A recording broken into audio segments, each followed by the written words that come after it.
Friends, எல்லாரும் எப்படி இருக்கீங்க? இப்போ வந்து நம்ம ரவா தோசை மிக்ஸ் வந்து ரெடி பண்ணியிருக்கோம். இந்த மாதிரி பேக்கெட்டில் உங்களுக்கு கிடைக்கும். ரவா தோசைக்கு வேண்டிய எல்லாமே நான் வந்து இதில் ப்ரிப்பேர் பண்ணி வச்சுருக்கேன். இந்த ரவா தோசை மிக்ஸ் போட்டு உடனே நீங்கள் வந்து தோசை பண்ணிடலாம். ஆஃபீஸ் போயிட்டு வரவங்களுக்கு, பேச்சுலர்ஸ்க்குலாம் ரொம்பவே யூஸ்ஃபுல்லாக இருக்கும்ன்றதால தான் நான் இந்த மிக்ஸ் வந்து ரெடி பண்ணியிருக்கேன். எந்த ப்ரிசர்வேட்டிவும் கிடையாது. இந்த ரவா தோசை மிக்ஸை வச்சு எப்படி இன்னைக்கு ரவா தோசை பண்ணலான்றது தான் இந்த வீடியோவில் பார்க்க போகிறோம்.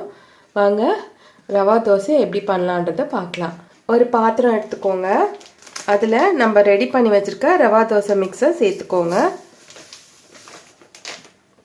இப்போ இந்த ரவா தோசை மிக்ஸ் கூட சின்ன கரண்டியாக ஒரு 2 கரண்டி அளவுக்கு தயிர் எடுத்திருக்கேன். நல்லா புளிக்காத தயிராக எடுத்துக்கோங்க, அப்போ தான் நல்லாயிருக்கும்.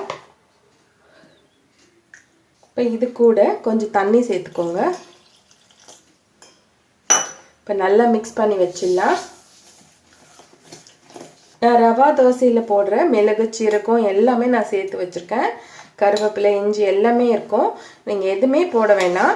அந்த பேக்கெட்டை ஓப்பன் பண்ணி இந்த மாதிரி தயிரும் தண்ணியும் போட்டு நல்லா மிக்ஸ் பண்ணாலே போதும். இதில் நான் உப்புலாம் கூட சேர்த்துருக்கேன்.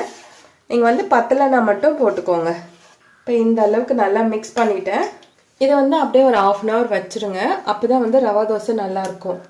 இப்போ நம்ம இந்த ரவா தோசை மாவை ஊற வச்சு ஒரு 1/2 அன் ஹவர்லேருந்து ஒரு 1 ஹவர் வரைக்கும் இதை நல்லாவே ஊற வைக்கலாம். நல்லா ஊறிச்சுன்னா தோசை வந்து நல்லாவே இருக்கும். இப்போ பாருங்கள், நல்லா ஊறிடுச்சு. ரொம்ப திக்காகவும் ஆயிடுச்சு. இவ்வளோ திக்காக இருக்கக்கூடாது ரவா தோசைக்கு. இதில் இன்னும் 1 டம்ளர் அளவுக்கு தண்ணி சேர்த்துக்கோங்க. நல்ல தண்ணியாக இருக்கணும். தோசை மாவை விட ரொம்பவே தண்ணியாக இருக்கணும். தண்ணி சேர்த்து நல்லா மிக்ஸ் பண்ணிக்கோங்க. இப்போ தவா வச்சுட்டு தவா நல்லா சூடானதுக்கப்புறம் நல்லா கரைச்சி அந்த மாவை நல்லா ஒரு டம்ளர்லேயோ இல்லை சின்ன கிண்ணத்துலேயோ எடுத்து மேலேருந்து இப்படி ஊற்றி விடுங்க. அப்போ எல்லா இடத்துலையும் தோசை ஒரே மாதிரி வரும். இப்போ இதுக்கு மேலே கொஞ்சமாக எண்ணெய் விட்டுக்கோங்க. அவ்வளோதான், நம்மளோட ரவா தோசை நல்ல கிறிஸ்பியாக நல்ல மெல்லிஸாக ரெடி ஆகிடுச்சு.